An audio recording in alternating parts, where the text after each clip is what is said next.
Hello, hello, and welcome.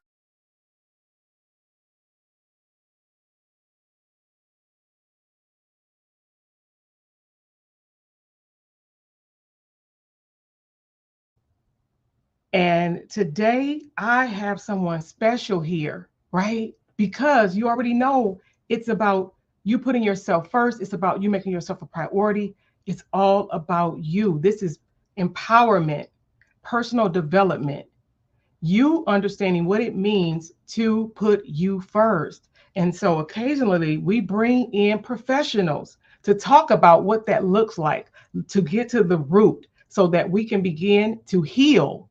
And today I'm excited about who my guest is. So I'm not going to delay. I want to get Miss Ashlea Taylor in here, guys. Say hello, Ashlea. Hey, thank you for having me. Hey. I am tickled, blessed to be on your show, and congratulations to all of the amazing things you are doing. You deserve it. Thank you. Thank you. Thank you. Thank you. Now, I know that you are a marriage and family therapist. Yes. So, just so people, because we about to get into it, I want you just to give them a little bit more about who Ashlea is. Just tell us a little bit more about who Ashlea is. Yes, of course. So, Ashlea Marie Taylor, born and raised in Arizona, born in Flagstaff, raised in Phoenix. So, give it up for P Town. I'm a marriage and family therapist. I own my own practice around the Biltmore called Favor and Grace Under Fire because y'all know the enemy is busy and we are here for you with favor and grace when you're under fire. And then I also, I'm just running around the city doing a speaking engagement. I have a speaking engagement coaching and retreat business. So, talking about your relationship with yourself, your relationship with ministry or God, and your relationship with your workspace. Because let's talk about it. We're at work most of the time, 8 to 10 hours a day. So if you don't like your workspace, your coworkers, or you're not being treated well, it's a problem. So yeah, I'm happily married, been married for 2 years. We took that to Jamaica and came back to the US, and here I am on this show. Yay, I'm excited. And so I'm glad because I know you are busy, busy, busy. And I'm glad that you thought enough of me Of and course. the viewers to Yeah. share a little bit of that. And so I Mhm. want you to know that I appreciate you. So let's get right into it when we think about it because you do a lot. Mhm. Let's talk a little bit about the family. And I know, Yeah. and one of the reasons why I want to lean in even on the family, because I believe I saw somewhere that you might be referred to as the Black Mary Poppins. Okay. Right. Mhm. Okay. Yeah, So yeah, when yeah. we think about family and we think about the story of Mary Poppins and when she came in, right, to help the kids and to do the things Look at like that. that, Yeah. you gotta give us some more about what is this Mary Poppins and how can it help even us right now? How about that? Yeah. Yeah, so I do that in the first introduction, the first meeting with my clients. I always say that because a lot of people don't know the true root of marriage and family therapy. The true root is that everything we do, we're trained to get to the root of the problem. So I always tell folks, I don't put band-aids on broken bones. If you're walking into this office, you're meeting the Black Mary Poppins. I'm here when you need me and gone when you don't.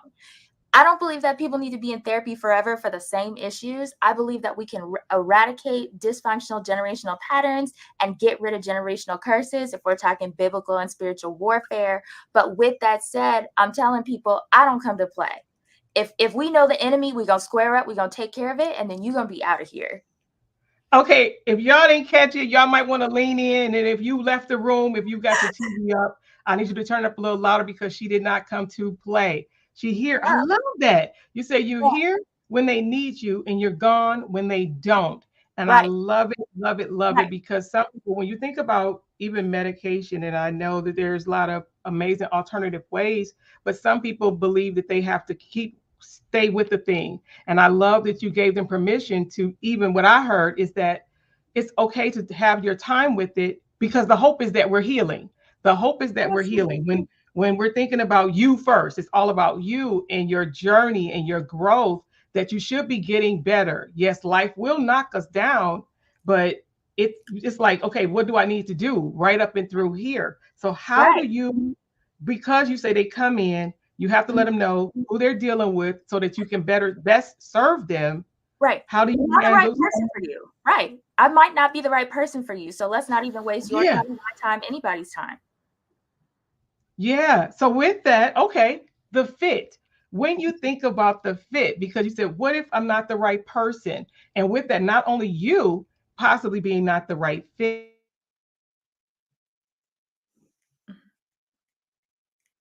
Mhm. Mhm. Yeah. we're supposed to be thick because we're blood.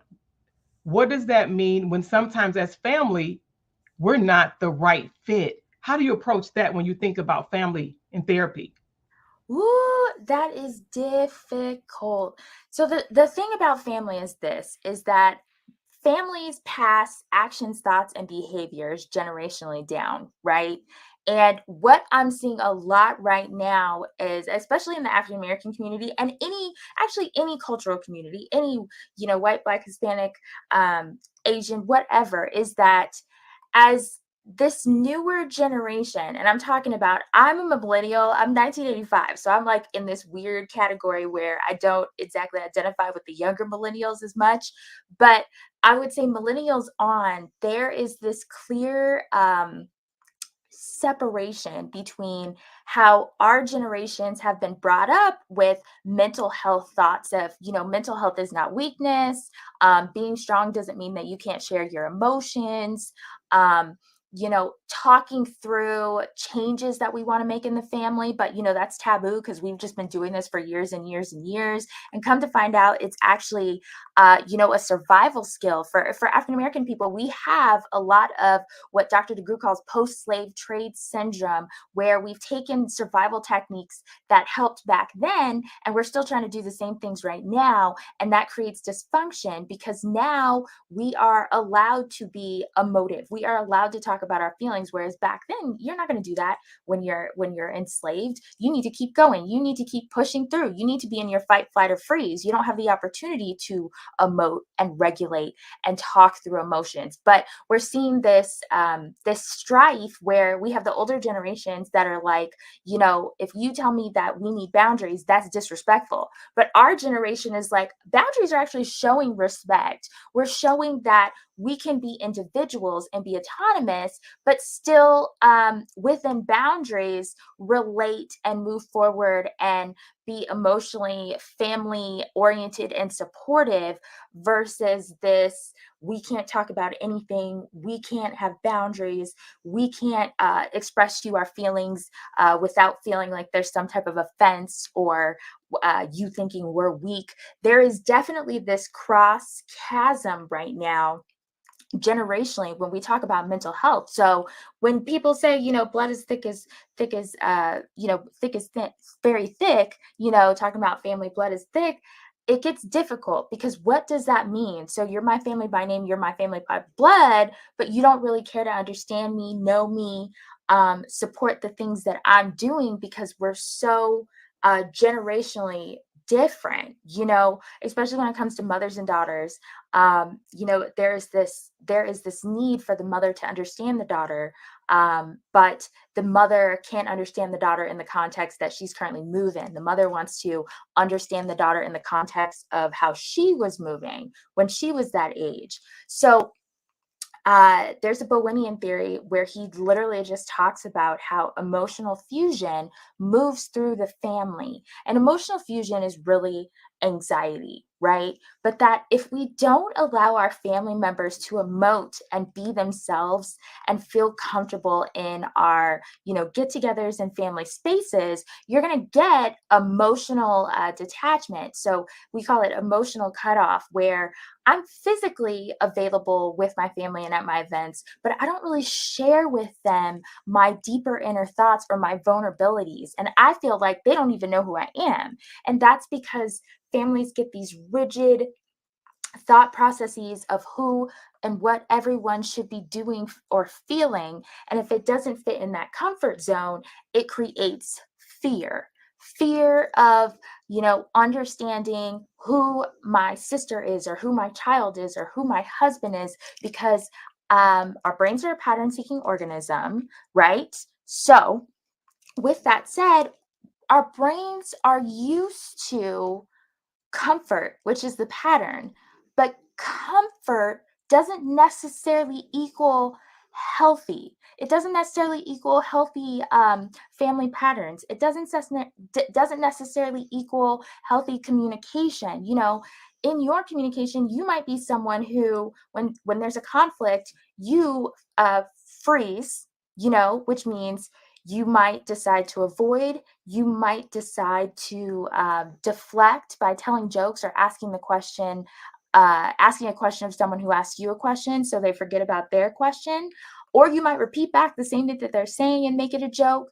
But you may freeze, where you try to, you literally just don't do anything, don't say anything, and that person's like, hello, are you here? You know, Yeah. these type of defense mechanisms create division, but it's actually because your body is frozen and you haven't worked past that issue. But I see a lot of this stuff happening in families, Shawanna, where it's like, why do we need to talk about stuff? But then you have the younger generations who've been immersed in mental health and how emotional development is positive, and they're like, you're shutting me down, but I'm not going to be shut down by your old style defense mechanisms. So then we have no communication, and to the folks who are used to the older style of communication, they call it disrespectful, right? Because we might be challenging their comfort. But comfort doesn't equal functional. Sometimes it equals dysfunction, and it doesn't equal healthy. Just because you've been doing it or just because your mom did it doesn't mean that right now in 2024, it's healthy and it's going to move your relationships further. So it's an interesting time in our communication space where we really have to look at, are we giving the individual the opportunity to be them? Just because we're from the same blood doesn't mean that we're all going to communicate the same or need the same patterns. But how Because do we then exist in the house when you have, because when you think about fit, and it's not even, it's, yes, we love the word peace, but then there needs to be a sense of harmony. Then that means because everybody have a responsibility. We know that there are plenty of personalities, right? I'm helping people that you got a lot going on. You know me, I'm the second oldest of five girls. So when you think about having sisters, that's a lot going on. yeah, And to understand it, of course, we all have our own different experiences. And it was a few years ago, some things were going on, because we all have dealt with and had to deal with some form of trauma in our life, right? And then we all heal differently, right. in different ways and in different times. However, it wasn't even brought to my attention that one of my sisters, we were having a discussion, and when we were younger, because of some things that happened to me, I was in my own world. But later in life, she was Dissociating. like, I feel that you left me. Now, I didn't physically go anywhere. Emotionally. Yep. Yeah, she says she felt that I left her, and I'm like, well, I didn't even know, because for me, I was trying to be, I was in survival mode. I Right. wasn't froze. I'm in survival mode, Right. so I had Right. no idea. So You how and do that you? Yeah, what do we do about that? How do we help the people that are looking, that are listening, to then say people have to be okay too? Because sometimes people think that people are mind readers, and they're not. They're not. right. And I mean, I think it's also one of those things of like, there has to be an opportunity for the vulnerability of, like, in this case, obviously you guys were young, right? So your Yeah. sister probably just internalized it like, oh, she doesn't like me, or oh, she doesn't want to be around me. Which is difficult, like, because when you're younger, you don't know any of this stuff, right? So I think some of the healing really comes later, like it is with you guys right now, where you both can verbalize, like she can verbalize and say, I felt like you left me. And you can verbalize and say, if you felt comfortable sharing that traumatic event, you can verbalize and say, I wasn't even there for myself. I was, because when you dissociate, you're going through the movements of life, but you're not emotionally present. And when you're not emotionally present, your brain and your nervous system join together to keep you safe. So safety equals keep doing the same routines, but there's no emotional inventory being taken in. Wait, And you said safety means keep doing the same thing? yes, when it comes Mm. to when your nervous system is attacked like that and you go into, I would say, freeze or even fawning, which we can talk about if we have time. But when you go into freeze or fawning, um, safety looks like if I just keep doing the same thing, which equals comfort. Because remember, comfort to people is repetitive patterns, because they it gives them comfort because it gives them control, because they at least know what's going to happen. And it's the hope that if I keep doing the stuff that we were doing before I had the trauma, maybe I can cope with the trauma and I don't have to, in a way where I don't have to think about it, and maybe it won't happen again. And this is, similar to those cases where, unfortunately people are being sexually assaulted or molested at young ages, right? Like there may be an attempt to tell somebody, but if it doesn't go well, then the other safety mechanism is to just keep doing the things that you normally do and hoping that that threat doesn't come, right? And it's also because your brain is a pattern seeking organism. So when your emotions have to be pushed down and you go into dissociation where you're just doing the physical movements of your normal day, your brain relies on what it knew before, because right now you're not in the present. That trauma shut you down for safety. And so it's very unexplainable for folks who knew you, right? It's like, well, when I knew her then she was like this, but then all of a sudden she changed, and they assume that you've made a personality choice, or they assume that you don't want to be around them, don't like them, or you're just being disrespectful. But really, you're a shell of yourself. You're a shell Are of there yourself. some signs? Are there some signs? Is there some things that people can start to look out for, to know if there are some signs? Like you said, I understand for some, if for some children, if they're normally active, if they're normally a little bit loud, big voice, but then they tend to get quiet, you really do need to lean in to see if there are some things happening. Are there other signs? Like in my case, I don't want to say I froze. I think I internalized. I think I was, being the age that I was when those things were occurring, I was trying to protect myself. I was in fear of Yeah, what would happen if I said anything, because it would. yeah, So all of these things were going on. Are there some signs so that people, even in today's time, today's age, yeah. what is that? What would that look like to even help someone? Yes. So this is not my expertise area anymore. So leaving space for another guest to come on and give, the newest updates. But just from my studies and just from being in this field for 12 years, right? So like you said, Shawanna, if your child has a drastic change in personality, you know what I mean? There's something wrong. Kids can't always articulate, and we know this, but I'm saying out loud because it's a highlight, right? To, kind of click on that light switch for Yeah. parents.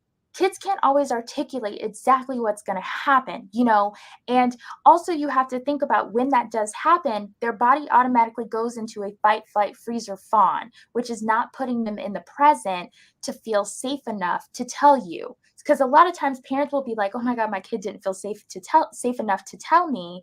And I thought we created this, very communicative, safe environment they would tell you. But it's not you. Like Shawanna said, she internalized the trauma that happened to her. And then when you internalize it, like I must have done something wrong, it must have been my fault. And kids are very likely to do that, especially under the age of 10. They take everything internally, right? That's developmental, because that part of their brain isn't fully developed yet. And by the way, your brain doesn't develop fully until the age of 25. So Mhm. imagine, so Is your there brain, a myth with males versus females? Is that just a myth? You over here telling jokes, catching me off guard. Hey, now I'm just saying, I'm listening at you, right? Hey, and this is about you, right? Come on, self firsters. Come on. Y'all know Shawanna try to bring it to you how she hear it. Is that a myth? Okay. For the want sake it. of They want it. safety, I we're listen, gonna say that the is a research myth. the research that I read, no, it's not a myth. I mean, no, it is a myth. Like the brain develops, everything develops. That was a slip because I know we messed them in, and we're like, is it all there? Shawanna, did some of the past, men that we've come across, some of them frogs, was it all there? No. I know, but the research says everyone, men and women, brains are developed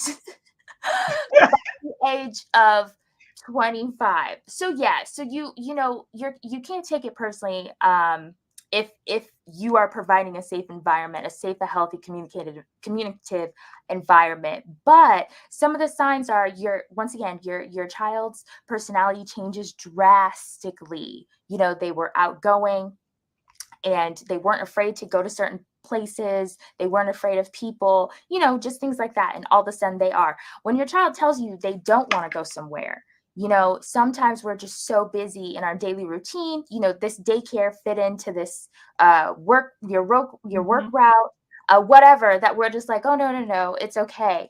Sit down and talk to them about it, or take them to their favorite place so they feel comfortable, and listen to them. If your child starts wetting the bed, and they've already been potty trained, if your child starts Mhm. becoming afraid of the dark and they weren't afraid of the dark, so really just looking of, all of a sudden your child is regressing in behaviors, and you can't figure out why, you know and once again, don't internalize it. A lot of times we'll be like, oh no, it's something that I did, when really we just need to keep providing the safe space for your child to be able to tell you.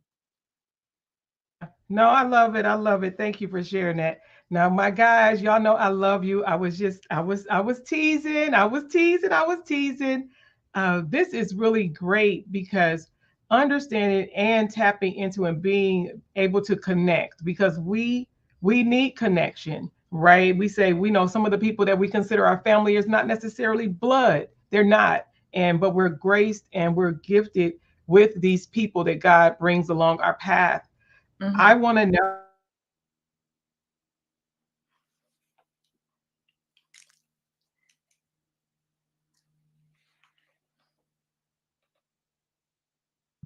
what does that look like in your experience, in your professional experience?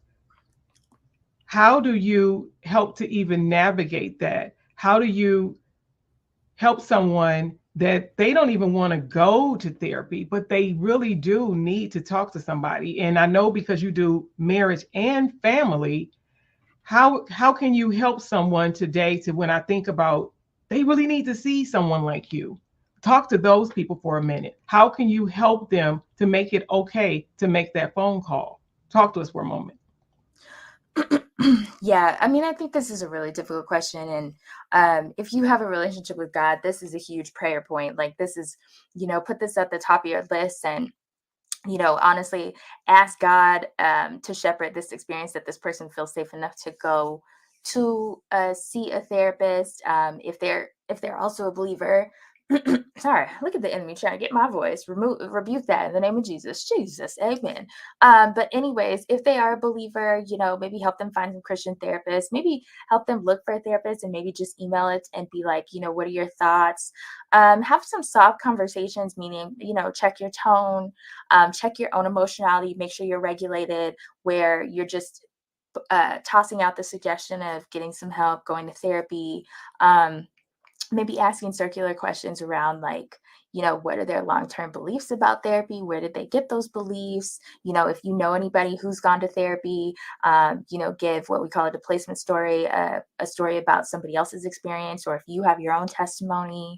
But especially in different cultures, the communal okay, goes a long way. So this is why word of mouth is huge. So if you have a personal testimony, or you can get somebody else who has a personal testimony to talk to them, or you can share that, that's always good, because we feel better. We want to shop at the store that our friend or our families are like, oh yeah, you can get a good deal there, or yeah, they have quality clothes. So word of mouth is huge.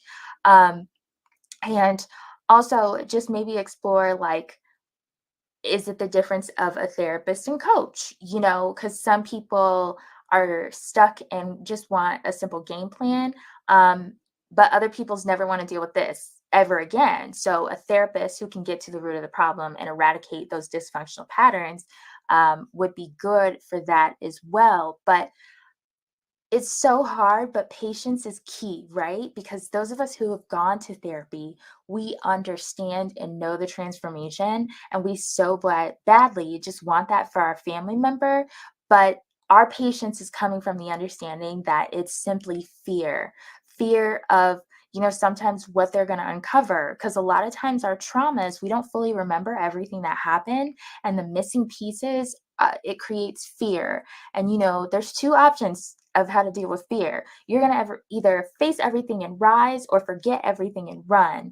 And so your family members right now are forgetting everything and running. And that may not even be a conscious choice, because once again, as soon as your nervous system spots a trauma, it goes into fight, flight, freeze, or fawning.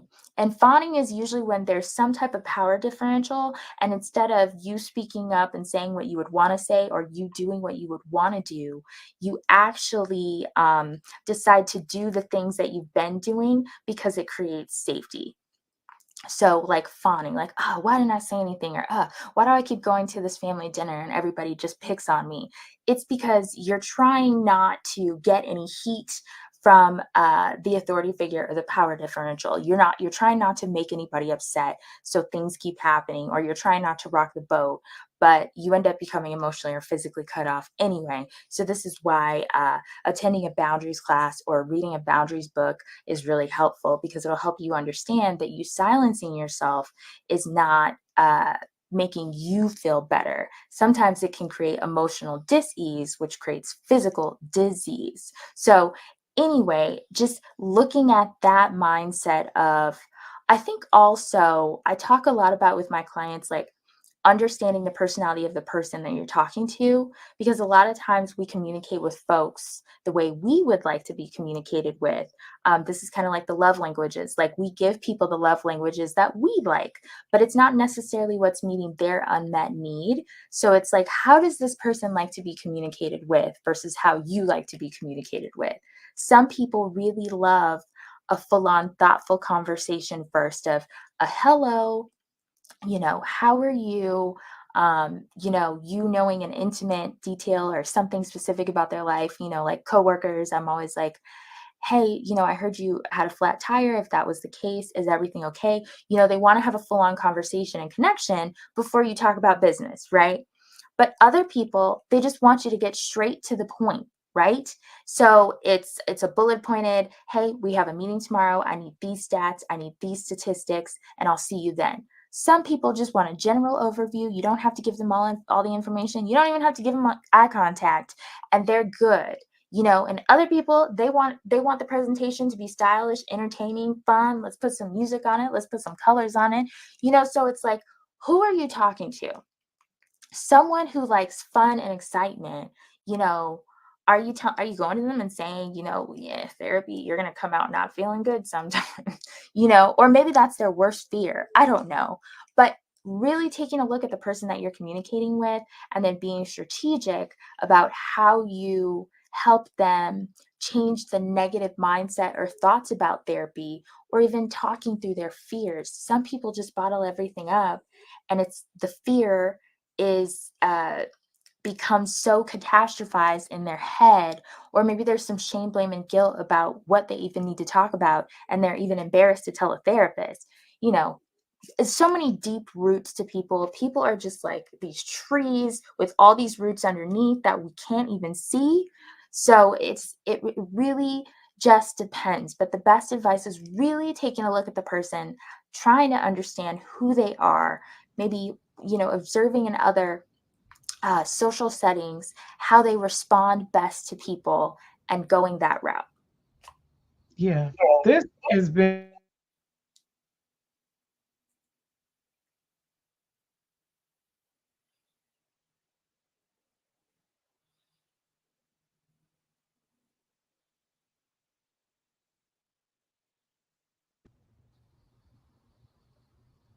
has been an awesome conversation today with Miss Ashlea Taylor.